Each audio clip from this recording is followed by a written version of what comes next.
नमस्कार, सुप्रभात बुलेटिन में आप सभी का बहुत स्वागत है। आपके साथ मैं हूं नलिनी पांडे। अब आपको दिखाएंगे खबरें गर्मा गर्म।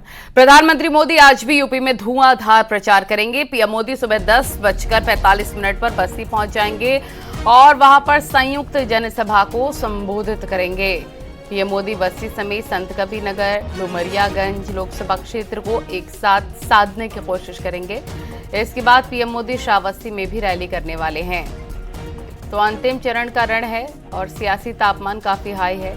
आज संयुक्त रैली को संबोधित करेंगे। यूपी में प्रधानमंत्री नरेंद्र मोदी का धुआंधार प्रचार प्रसार जारी रहने वाला है।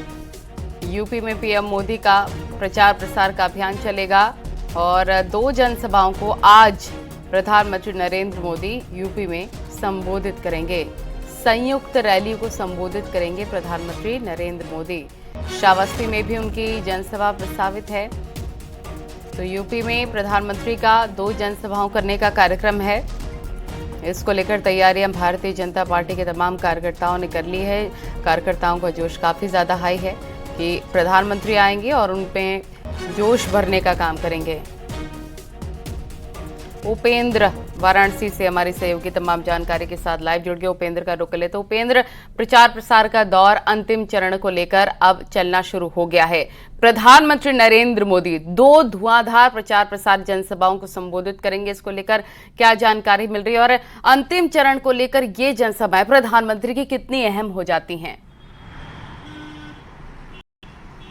देखिए, ये अंतिम रण है और जिसमें पूर्वांचल की ही सीटें हैं। तो ऐसे में अब पूर्वांचल में रण जो है पूरे जोर पर है और प्रधानमंत्री नरेंद्र मोदी आज 2 बड़ी जनसभा करेंगे। यहाँ से सबसे पहले वो बस्ती और संतकबीरनगर की तरफ जाएंगे, जहाँ पर उनकी जनसभा है। उसके बाद श्रावस्ती में भी उनकी जनसभा है। माना जा रहा है कि 10:30 बजे के करीब प्रधानमंत्री नरेंद्र मोदी वाराणसी से यहाँ के लिए निकलेंगे। उससे पहले प्रधानमंत्री यहीं पर जो काशी क्षेत्र के अध्यक्ष हैं और उसके अलावा जो जिलाध्यक्ष हैं उनसे भी उन्होंने छोटी सी एक बैठक रखी है और छोटी सी मीटिंग के बाद वो यहाँ से निकलेंगे। खास बात यह है कि पूर्वांचल की जो सीटें हैं इस पर सभी का जोर है, क्योंकि पूर्वांचल से कहते हैं कि जीत का रास्ता उत्तर प्रदेश के लिए जाता है, उत्तर प्रदेश से जीत का रास्ता देश के लिए जाता है। ऐसे में ये सीटें सभी महत्वपूर्ण हैं, चाहे वो गोरखपुर मंडल की हो, चाहे वो वाराणसी मंडल की हो। अगर हम बीजेपी के संगठन के लिहाज से बात करें तो ये 2 क्षेत्रों की सीटें हैं। एक तो काशी क्षेत्र की सीटें हैं और दूसरी गोरख क्षेत्र की सीटें हैं। तो इन दोनों सीटों पर जो पिछली बार के अगर हम 2019 के परिणामों को देखें तो अधिकतर सीटों पर भारतीय जनता पार्टी को विजयश्री मिली थी। तो इस बार भी कोशिश है जीत को दोहराने की और विपक्ष वहां दूसरी ओर कोशिश कर रहा है कि वो अपना कई सीटों पर खाता खोल सके। तो फिलहाल प्रधानमंत्री नरेंद्र मोदी की रैली कार्यकर्ताओं के लिए प्रधानमंत्री नरेंद्र मोदी का पूर्वांचल से खास लगाव भी है। हमने देखा भी कि जब भी प्रधानमंत्री जाते हैं पूर्वांचल, अक्सर उन्होंने भोजपुरी में संबोधित किया है जनता को। आपका बहुत शुक्रिया तमाम जानकारी के लिए। आगे बढ़ते हैं।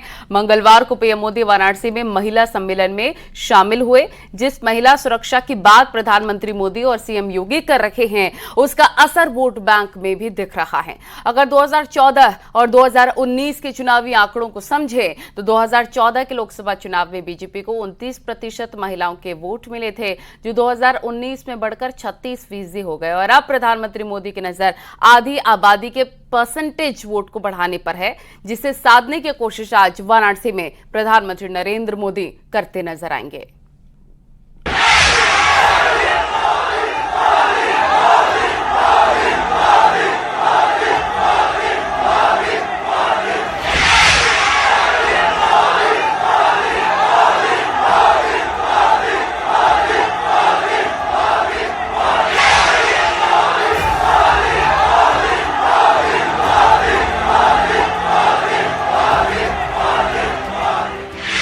दिल्ली की सियासत का रास्ता यूपी से होकर गुजरता है और उसी यूपी के पूरब में है महादेव शिव की नगरी काशी।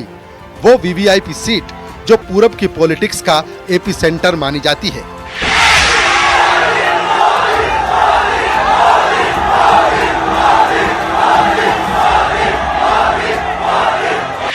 यानी जो काशी ने तय कर दिया वो समझिए हो गया। कभी कांग्रेस को सत्ता के मुकाम तक पहुंचाने वाला शहर वाराणसी आज देश के प्रधानमंत्री नरेंद्र मोदी की सबसे लकी सीट बन चुका है। वो लगातार तीसरी बार इस सीट से चुनाव लड़ रहे हैं और एक बार फिर पूरब की सियासी फिजाओं को बदलने के लिए पीएम मोदी काशी में हैं। बनारस के लोग तो यूपी, बिहार दोनों में रहे जंगल राज से परिचित है। बहन बेटियों का घर से निकलना मुश्किल था। बेटियों को सुरक्षा के डर से पढ़ाई छोड़कर घर पर बैठना पड़ता था और सपा वाले कहते थे और बेशर्मी से कहते थे, लड़के हैं, लड़कों से तो गलती हो जाती है। आज सपा के लड़के जरा गलती करके दिखाएं, योगी जी की सरकार उनका वो हाल करेगी जो उन्होंने सोचा भी नहीं होगा।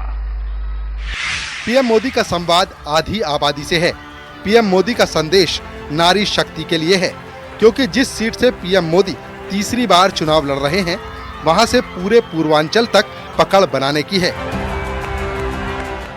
2014 के बाद से आपने देखा होगा, बेटी बचाओ बेटी पढ़ाओ अभियान से लेकर के मातृवंदना अभियान से लेकर के, और आज देश की नई संसद में जिस महत्वपूर्ण अधिनियम को पारित करके आधी आबादी को देश की विधायिका में, देश की संसद और देश की विधानसभा में भी उन्हें प्रतिनिधित्व करने का अवसर प्राप्त हो, इसके लिए भी काशीवासी, प्रदेशवासी और देश की आधी आबादी आदरणीय प्रधानमंत्री जी के प्रति कृतज्ञता ज्ञापित करते हुए उनका हृदय से स्वागत करता है, अभिनंदन करता है। वाराणसी सीट के महत्व का अंदाजा इस बात से लगाया जा सकता है कि यूपी बिहार की कई सीटों पर इसका प्रभाव पड़ता है। पूर्वी यूपी यानी पूर्वांचल की 13 सीट और बिहार की 8 सीटों पर काशी फैक्टर का असर होता है। दोनों को जोड़ दें तो कुल 21 से ज्यादा सीटों पर मोदी के काशी आने का सीधा प्रभाव पड़ा है। बिहार, यूपी, मध्य प्रदेश जैसे हिंदी भाषी राज्यों के लिए काशी हिंदू हार्टलैंड से कम नहीं है। यहाँ के लोगों की काशी में अगाध आस्था है।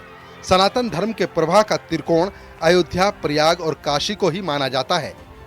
यानी काशी से दिया गया संदेश पूरब का सबसे बड़ा जनादेश बनता है और बीजेपी इसे बहुत अच्छी तरह से समझती है।